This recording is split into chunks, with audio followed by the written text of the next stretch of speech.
My sister Valeria's laughter filled the entire lawyer's office. She laughed so hard she had to lean on my mother Sofia to keep from falling. My uncle Alejandro raised his glass of water with a smile, as if making a toast. Everyone in that room had already spent their inheritance in their minds. And I was the family joke. The girl who never finished university. The one who sold furniture in a small town store. The yellow envelope in my hands was, to them, the final proof of my failure. Inside there were no checks, no properties, only a 10-digit number and a single line in my grandfather's shaky handwriting. Call when you are ready. What my family did not know was what would happen when I dialed that number. To understand how we arrived here, I have to go back to the day before. The phone rang at 6 in the morning. It was my mother. She never calls before 9 unless someone has passed away or needs money. That day it was both. Your grandfather Don Javier passed away last night, she told me in a cold voice, without a single pause. The lawyer will read the will tomorrow at 2. Dress presentable. And she hung up. My grandfather Don Javier built a real estate empire from nothing. Dozens of employees, multi-million-dollar projects, millions in the bank. But to me he was the man who taught me to work with wood in his workshop every Sunday. Just the two of us, while the rest of the family ignored him completely. At the will reading the air could be cut with a knife. My uncle Alejandro received a vacation house and $800,000 in cash. My mother obtained an apartment and $600,000. My sister $500,000 and an investment portfolio. Everyone smiled with relief. No one shed a single tear. Then the lawyer pulled out one last envelope and said, "For Elena," looking straight at me. He slid it across the table. I opened it slowly. A phone number and that single line. Call when you are ready. The silence lasted exactly 3 seconds and then my sister let out that mocking laugh I still hear in my dreams. It must be the number of a shelter so you can go live there. The whole room exploded in laughter. I left that office feeling smaller than ever. I climbed into my old car while I watched them hugging beside their brand new cars. My hands were trembling. I looked at the number on the paper. I took a deep breath and dialed. It rang once, twice, 3 times. Hello, Elena, I have been waiting for your call. I gripped the steering wheel tightly. Who is this? I asked with a knot in my throat. My name is Ramon, the man said in a calm, firm voice. Your grandfather Don Javier hired me 20 years ago exactly for this moment. I need to see you in person because your family has no idea what they have just lost. Ramon's office was in the city. When I entered I found an older man in an impeccable suit with a thick leather folder on his desk. Your grandfather Don Javier created an irrevocable trust in the year 2005. He told me, looking straight into my eyes. It is completely independent of the will. No one in your family can touch it. I could not breathe. What exactly is in that trust?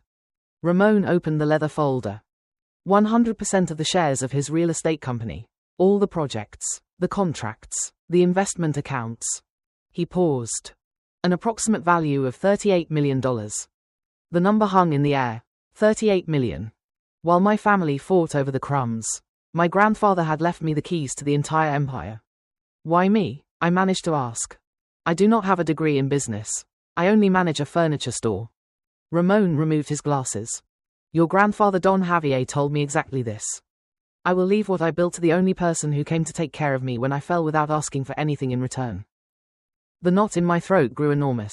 I remembered that year. My grandfather suffered a severe stroke. My mother said she was busy. My uncle said he had work. My sister never even visited. I was the only one who left everything to go care for him every morning. I gave him his medicine, helped him walk when he could barely move. My family called me a failure and a disappointment for abandoning my studies. But my grandfather, he was watching me in silence. I signed the documents right there. At that moment my phone began to vibrate non-stop. My mother. Elena, if that envelope has anything to do with money, you have to give it to the family. Do not be selfish. My sister. My lawyer says we can sue you. Grandfather was old and sick in the head. Hand it over or we will destroy you in court. They were desperate, circling me like vultures, but they had no idea what they were looking for. That same night my uncle Alejandro called an emergency family meeting in the old house of my grandfather. When I arrived there were 12 people sitting in the living room. Alejandro stood in front of the fireplace, occupying the place that had always belonged to my grandfather, acting as if he were already king. Elena has no education, he shouted in front of everyone. If my father left her something in that envelope, it was the mistake of a sick old man, and we are going to take it from her legally. My sister nodded from the sofa. My mother looked at me from the corner with that face of false pity she has perfected for years. Hand it over, daughter. You are not ready for this. You never were. Let the adults take care of it. Everyone looked at me. My cousins, my uncles, my own blood. They looked at me as if I were a foolish little girl who needed to be scolded. I stood up from my chair very slowly. The entire room fell silent. I did not shout. I did not cry. I did not give them the satisfaction of seeing me broken. I have already heard all of you, I said in a voice I barely recognized myself.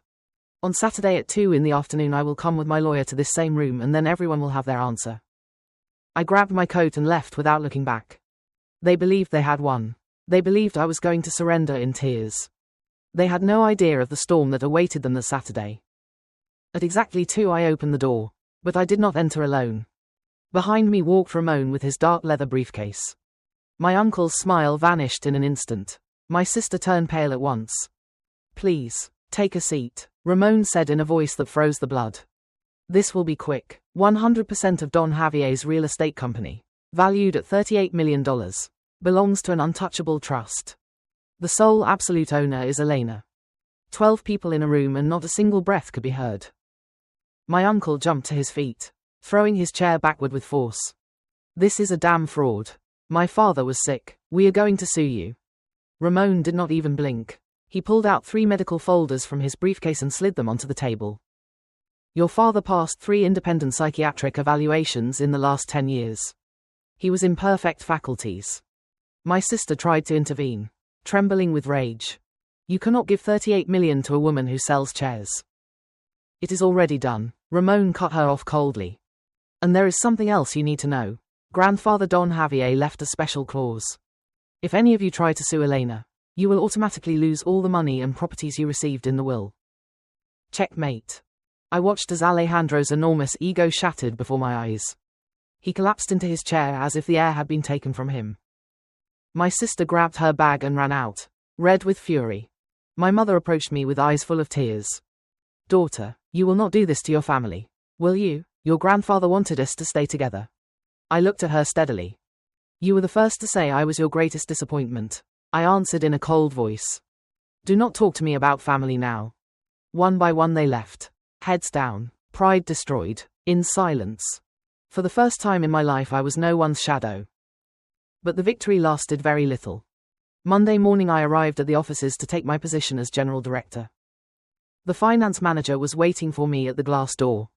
She was white as a ghost with crumpled documents in her hand. Elena, we have a very serious problem. What happened?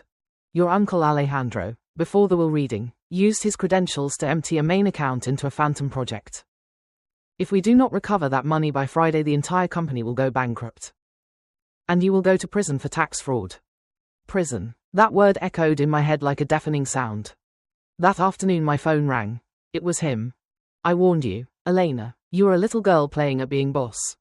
Sign the transfer of the company to my name today and, magically, the money will return to the accounts. If you do not, I will prepare my lawyers to visit you in jail. He hung up. I was left alone in the enormous office. My hands were sweating. Panic wanted to dominate me. But then I remembered my grandfather. He never built this empire by surrendering to bullies. I called Ramon and the finance manager. We reviewed every file, every transfer, every paper throughout the entire night. And just before dawn we found it. My grandfather was the most intelligent man I have ever known. He already knew that Alejandro had been stealing for months. Don Javier not only documented every illegal transfer with dates, signatures and IP addresses, but he left an encrypted file ready to be sent directly to the tax authorities. He had everything prepared. He was only waiting for the right moment. The next morning Alejandro walked through the main door. He walked with his chest puffed out, sure of his victory. I waited for him seated in the boardroom.